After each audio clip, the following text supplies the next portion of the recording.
or kung ma-extend man ng Team Falcons, ay kailangan na nilang ilabas yung pwede nilang super flex because this is the era of the flex meta. Oo, kung kaya mo mag-quadruple flex, mag-quadruple flex ka.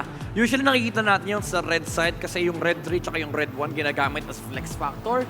Yung mage tsaka marksman lang yung medyo mahirap i-flex. Pero again, for Tlph, they have this chance to disrupt yung naging flow ng draft sequence against the Team Falcons. Kasi, yes, nakapag-adjust ka for games 2 to 4, pero what about game number 5 na kung saan blue side naman ng Tlph, panibagong sequence to para sa kanilang dalawa. Oo, at saka nagbago na naman yung natin, yung naging draft. Medyo yung ibang heroes ay basically the same. Pero pag nagbabago kasi yung sequence, parang maiisip mo na supposedly hindi yata talaga dapat siya na part ng ban. Baka meron silang ibang plano. Oo. Pero yun naman yung pinaka-importante para dito sa ating mga coaches, yung medyo ima-mind games mo, yung mga katapat mo. So for Team Falcons dito, biggest question is, tatanggalin ba nila yung Kaleya? Or ibibigay nila dito kay JP at hayaan na lang ulit na gumamit ng likes of the Johead, of the Franco, pero sobrang disruptive kasi ng force ng mga heroes na sinabi natin na yun. Yeah, yun yung pressure na imagine mo Team Falcons ka, Oo. kailangan mong piliin kung ano yung ibibigay mo and now you're forced to give away the Kalea towards the side of Tlph unless ang gagawin dito ng Team Falcons is kukunin yung 1-1 pero Joy ang inuna dito ng Tlph. Carl TZ has been phenomenal on that jungle pick. And Team Falcons open ng Kalea and 1-1, something that TNC has been able to utilize before nung day 1 ng playoffs. Wala yung Zushin dito, so I think if you're Team Falcons, you take the trade. And ang worry mo lang is kung ano yung lalabas sa jungle pick dito. Pero so far, open pa naman yung Hayabusa. So Team Falcons is very much covered on this first phase dito sa red side. Oh, tsaka parang naman yung naging ban dito ng Tlph, tinatry nila i-bait na kuhanin agad yung Granger para hindi makuha yung mga heroes na binanggit mo. So ang dito kay Coach Trevor, kung kakagatin ba niya yung bait na yon or kukuhanin yung more tank heroes or more flex. Ooh. So it's gonna be Granger nga na kukuhanin na. Plus, Kalea ngayon, Sir Joshi Cakes, ngayon na kinuha, wala na si Granger. Merong Kalea naman for for Team Falcons. Ano yung kayang kukuhanin ng Tlph? Could be a back siya para kay Daddy JP para lang ma-disrupt din, ma-counter nila yung healing prowess ng isang Kalea and also counterin na agad yung Granger na magagaling kay Super Marco and there goes the Baksha and this Valentina just prevents the Lucas from the side of Team Falcons PH. Now forced sila na mag-react doon sa jungle. It could be the Hayabusa nga na sinasabi nyo kanina for Kyle TZ. There's still a good counter against that Joy. Pero yung kanina kasing nangyayari for Team Liquid, handa sila sa mga Hayabusa. Tama ba tong thank you so much Joshi Cakes, tama ba tong nararamdaman ko midnight na kaya kinuha agad nila Coach RC yung Valentina para medyo hindi mo na option na kuhanin yung Lucas? Tulad ng sabi ni Joshi na pang anti-Lucas Red 3 na to kasi very telegraph na yung position dito ng Team Falcons. And I do love the setup ng Tlph. No? Nakuha na dito yung Baksha. They have that Hilda as well on the second phase. Fred rin yung kinuha ng Team Falcons. Pangontra lang doon sa Joy. But again, keep in mind doon na may Baksha sa playing field. And again, there's also that chance na makuha yung either Hilda or Badang sa second phase. Pero honestly, matanggal na yung 1-1 for the side of the Tlph. Pero for Team Falcons, there is also a good chance no, na ilagay nila yung, actually i-flex nila yung last pick nila. Pwedeng magkaroon ng mundo na kung saan if magpadang or Hilda rito yung Tlph, biglang magkaroon ng Esmeralda last pick kahit pa sabihin natin may back siya. Kasi dalawa na yung magiging problema dito ng Tlph because of the Frederick pick. May dalawang frontliners na napaka-sustainable for Team Falcons. So may ganong sequence. So sa Red 4, siguro Mage muna. Hero ni Few, something like a Faramis. If Tlph is looking into that, pwede nila iban yan. Oo, ano nila dito? Parang yung Faramis pa nga dito, magkakaroon ng edge din yung Tlph, yes. Pero at least mas makokontrol nila Few for this game. Tsaka mas prolong din yung kaya nilang gawin dito sa team fight. So pwede nga mangyari din actually, may universe din tayo kung saan yung Fred rin ngayon mapupunta sa other side of the map. Kasi pwede din nilang kuhanin yung naging draft kanina ng side ng TLPH para more on the makunat side sila. Pero Moscow, Yeah. ang aalisin. I think for TLPH, Pwede either... ulit sila mag-Beatrix Oo, eh. pwede yung Bea no, for Ohe. Pwede rin naman yung Clint. Palitan lang sila. But for Team Falcons, again, Framis is kind of tempting here. Framis or siguro Artillery Mage against the Baksha and the Joy. Pwede kang, kahit niyan eh. Pwede yung mga Aurora, honestly. Pampigil, no? Oo. With the Kalea, yung damage, yung combo na yun, nakadrata from Onyx Philippines, napakadaya niyan. Kasi kahit yung experience, tinatalonan nila. So it's up to you kung anong gusto niyang gamitin. Pwede naman siya mag-Selena dito, honestly. Open naman. Ang dami lang nakaka-bad trip kasi pwede siya copy ng Valentina, yung Electrifying Beats. Pwede siyang puntahan. Tsaka pwede rin siyang hanapin dito nung backshot just in case. Yeah. Tapos parang bahala na siya sa team fight nasa likod. Pero Povius ang kukuhanin dito ng side ng Team Falcon. So more on the makunat side. Ngayon, parang maganda nga mag-Beatrix. Bea CC. Bea CC. Actually, kahit nga yung Kimi pwede na rin pero parang masasobrahan pala sila sa magic damage. I'd say Kari CC. Yes. Pinakamagandang version dito for TFPH. Kari CC or Kari Hilda. Question nandito is saan sila comfortable ilagay yung Baksha. If baka mamaya kasi ayaw laro ni Sanford. So pwede kay JP na lang yan and then pick up the CC. If gusto nila ng XP Baksha, okay din yung Johead dito pa rin, sa totoo lang.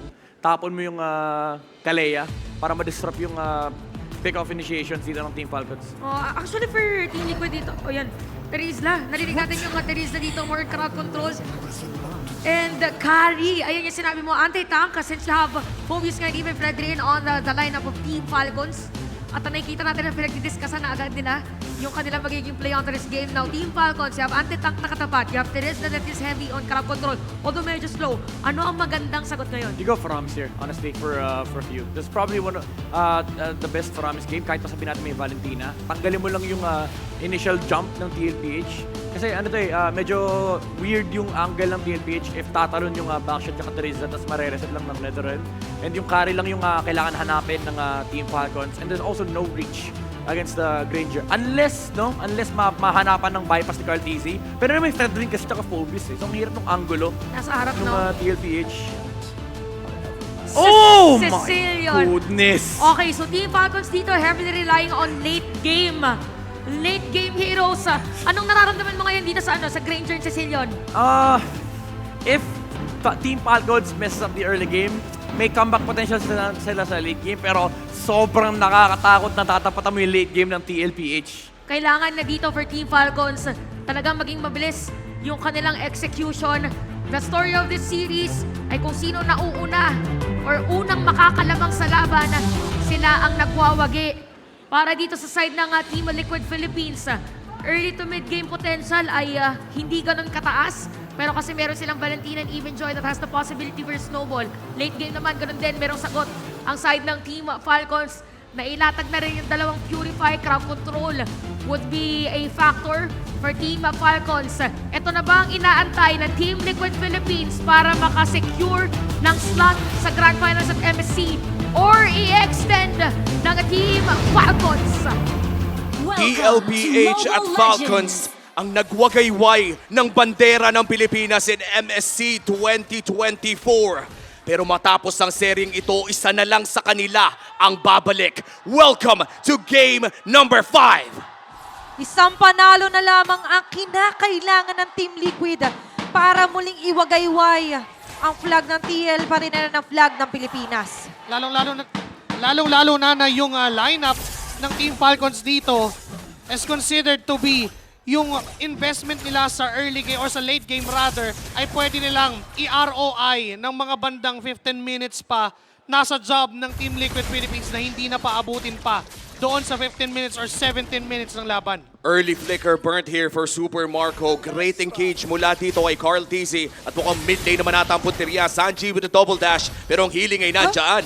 Okay, nandun naman yung Purify. Makakasurvive si Sanji but very aggressive note here para sa Falcons. Ang ganda na aggressive engage dito mula sa Falcons. Pinag-usapan natin yung late game kanina doon sa ating panel. Ang mukhang ang sagot dito ng Team Falcons ay kahit ba late game ang kanilang mage, ay aaga kanila yung aggression para ma-mitigate yung potential snowball mula sa TL. You can go two paths kasi kapag meron kang ganitong klaseng lineup it's either you wait for the late game or you speed up, diba? Yung scaling ng dalawang artillery na yun, which happens to be itong Sicilian at yung Granger na magmumula kay Super Marco. Pero yung gravity kasi ng rotation for Team Falcons, ano lang default lang na XP lane yung pupuntahan, try to control the turtle pit, pero yun yung hindi pa masagot right now ng Team Liquid Philippines. Napakakalmado ng kanilang pagro-rotate at mukhang sisimulan na nga ng Falcons ang unang pagong. Wala pa sa pwestong TLPH, si JP pa lamang ang nariyan. Even Sanford right now ay kanilang kino-corner agad. Ayaw palapitin ng mga tanky na heroes dito para sa TLPH. Aabot man yung jump na manggaling kay Sanford. Kaso nga lang siya yata yung mape-penalty dito sa zone ng Turtle. Ang ganda ng pagpasok sana ni Sanford pero inubos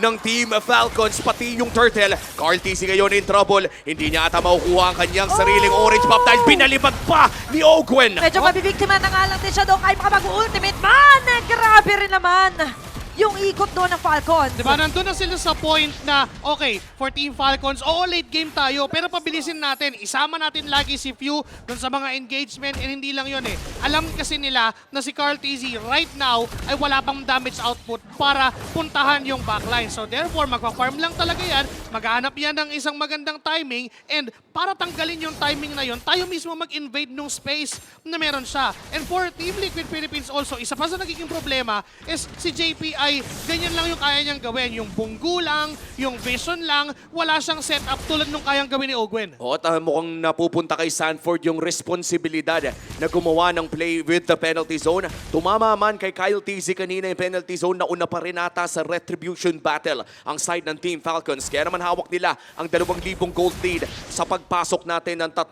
minuto sa larong ito. Carl TZ yet to find his first kill at bantay sarado ba ang kanyang former TZ bro doon sa may bandang ibaba.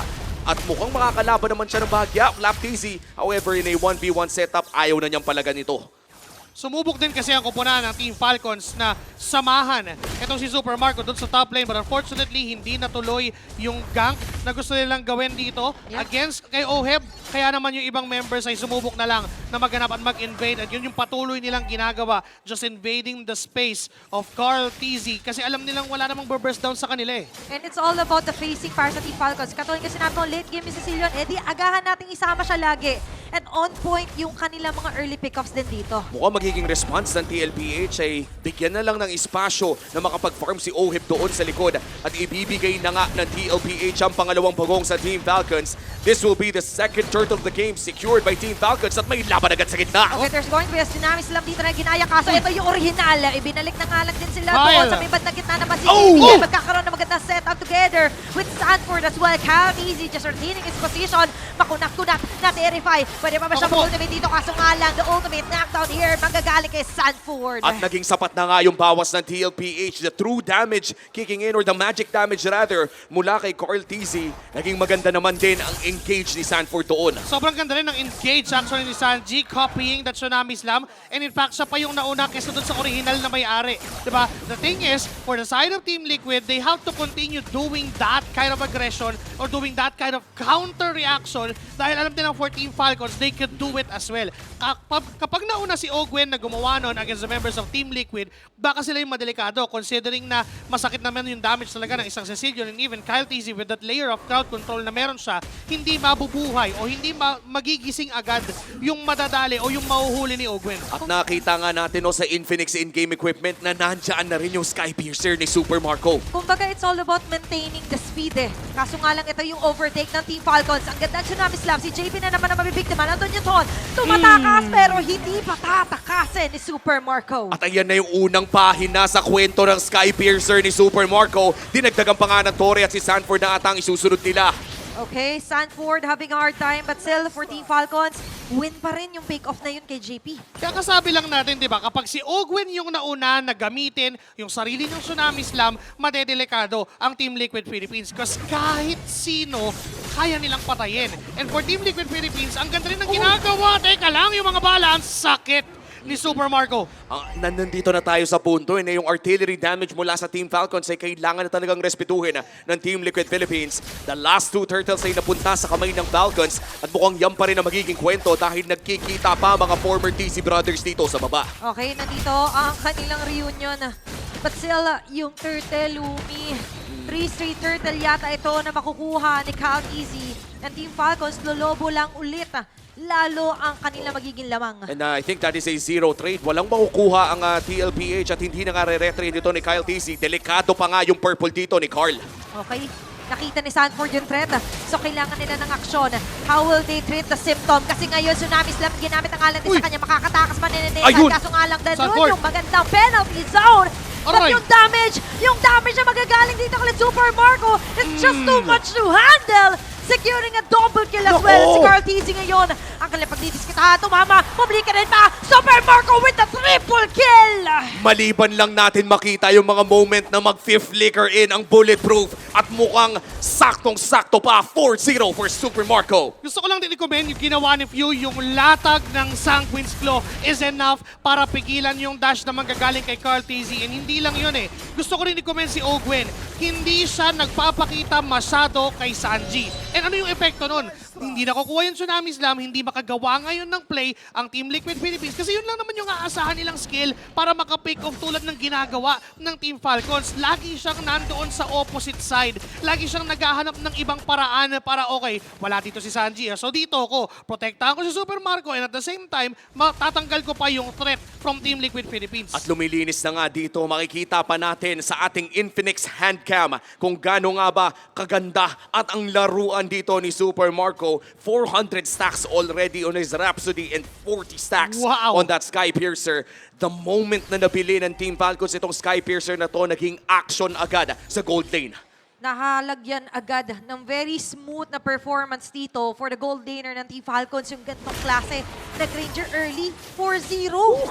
Sobrang snowball ng isang Granger to a point na kailangan na siyang pigilan. And pag napigilan siya, onti lang naman yung mawawala doon sa Sky Piercer stacks niya. So technically, kaya pa din nilang ulitin yung snowball na yon. Nagkakaroon na ng infinite loop eh. Diba? Parang infinite Tsukuyomi na okay, sige patayin mo ako ngayon. Onting kills lang din naman, babalik lang din ako doon sa threshold na yun. Masakit pa rin yung damage ng isang Granger. At tingnan natin kung papalag nga ba ang TLPH dito. So far, yung tatlong pagongay na secure na ng Team Falcons at mukhang masesecure pa nga ata nila ang First Lord ng libre dahil karamihan ng mga miyembro ng Cavalry ay nandoon sa taas. That's the First Lord secured para sa Team Falcons. Ang magiging trade ata dito ng Cavalry ay ang Torre sa taas. Actually, the only hope ng Team Liquid Philippines dito ay bigyan pa talaga ng onting oras si Oheb. Kasi darating tayo sa punto na kung saan yung carry ay wala nang pinipiling target. Kung sino yung nasa harap, yun na yung pwedeng banatan ng Team Liquid PH. And yun yung mahalaga for them. Na pinag-uusapan natin all throughout this entire game na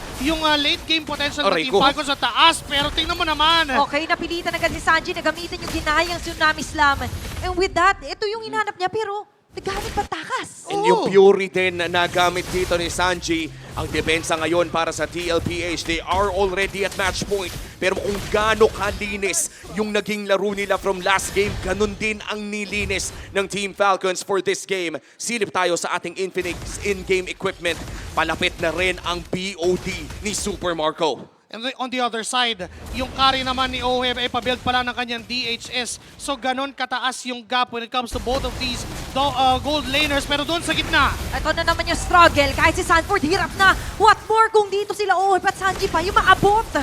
inaabot ba? Sinubukan din ng Sanguine's Claw pero not enough. Ay, kaso nga lang, tumalo ng konti si Ogwen.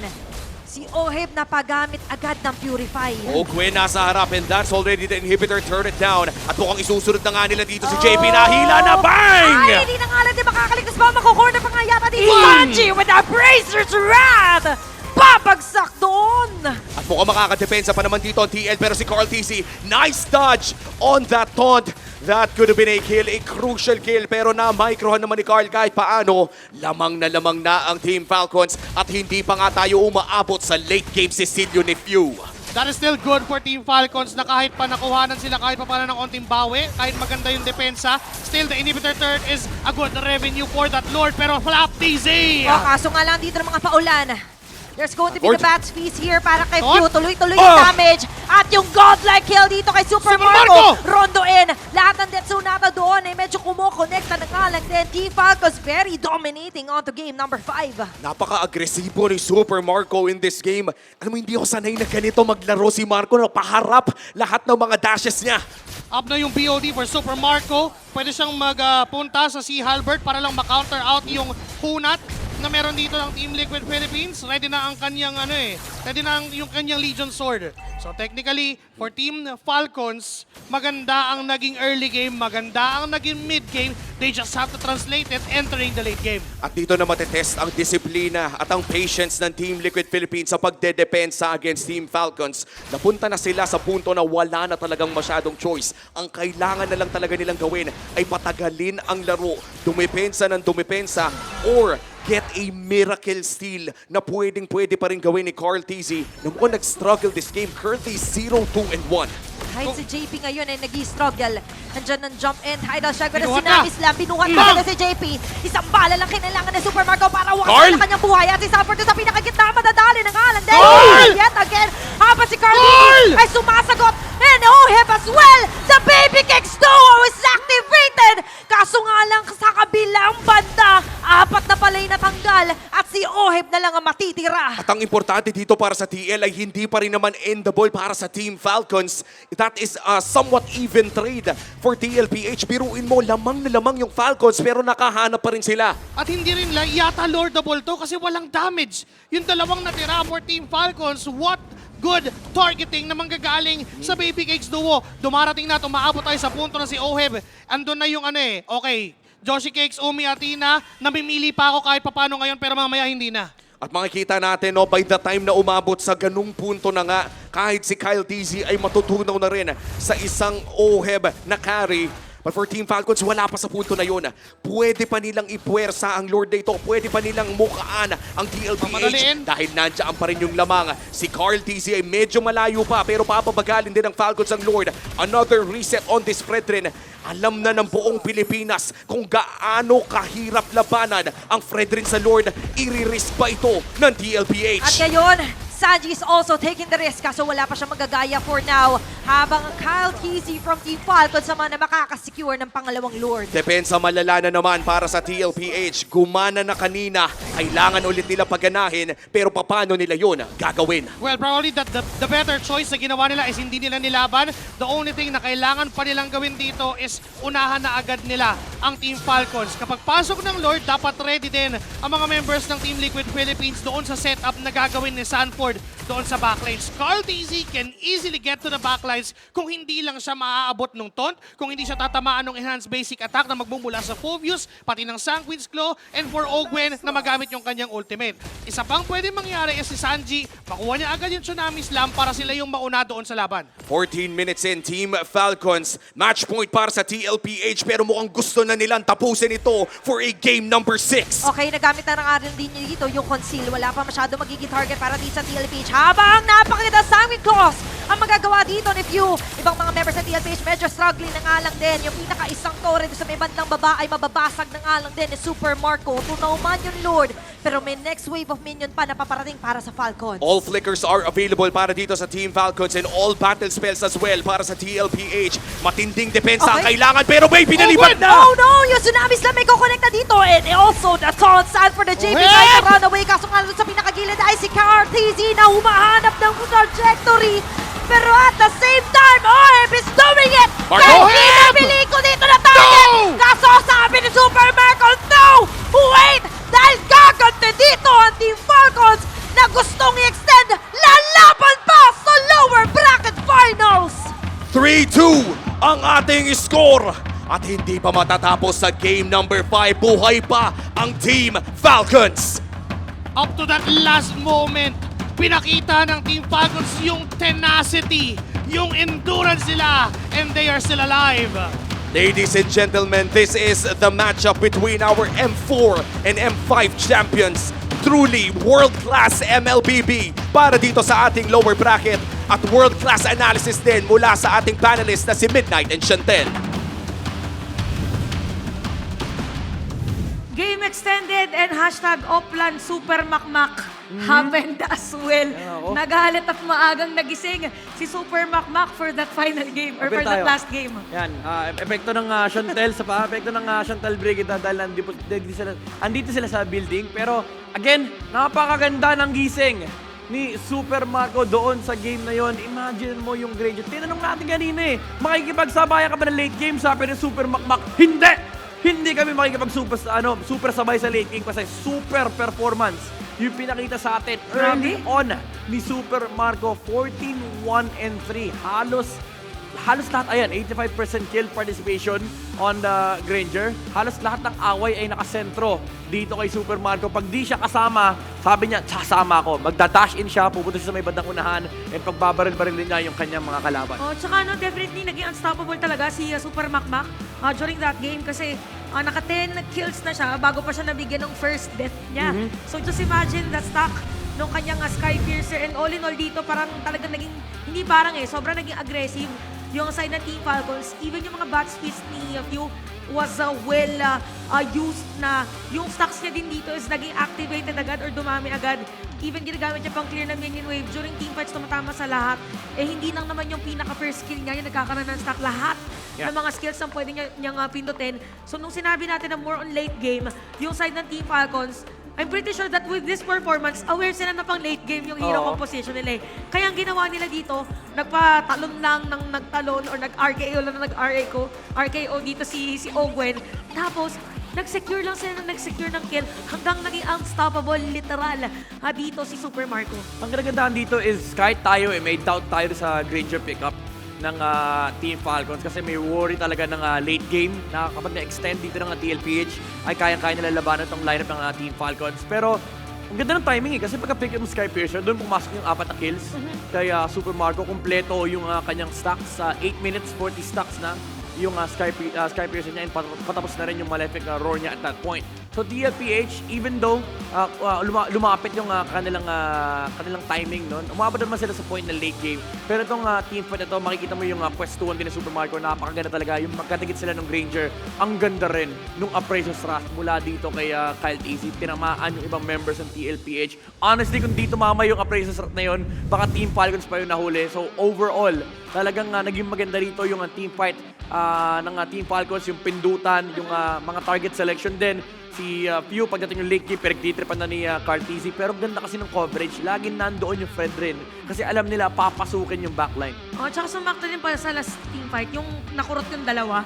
Kung hindi din yun siya nakurot ng dalawa ni Pew dito, most probably na-depensahan pa nga siya ng TLPH. Yeah. And napaka-crucial nung Winter Crown na play kanina ni Super Marco kasi kung hindi niya napindot, probably dito TLPH is na-kill din siya. Kinailangan na time na meron nang tatapos ng game.